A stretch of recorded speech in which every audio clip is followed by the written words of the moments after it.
Hey everyone, today we're diving into a crucial topic: the First Amendment and its implications in the arrest of Mahmoud Khalil.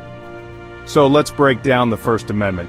It protects 5 key freedoms: religion, speech, press, assembly, and petition.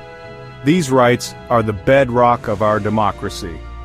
Now meet Mahmoud Khalil, a permanent U.S. resident and Columbia University graduate.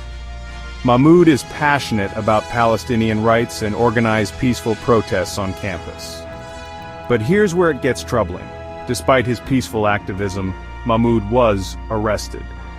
The government cited a rarely used immigration provision, claiming his presence had adverse foreign policy implications. His lawyers argue that this arrest is a direct retaliation for exercising his First Amendment rights. Peaceful protest and free speech are activities protected by our Constitution. This case sets a concerning precedent. If the government can arrest and deport individuals like Mahmoud for their peaceful advocacy, it could deter others from exercising their constitutional rights. This threatens the very foundation of free speech and assembly in our nation.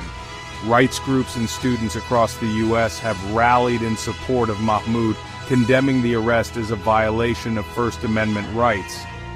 In conclusion, the First Amendment is crucial in preserving our democracy.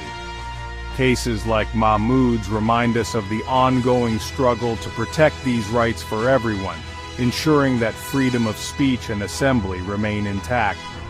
Thanks for watching. Don't forget to like, share, and subscribe for more deep dives into important issues.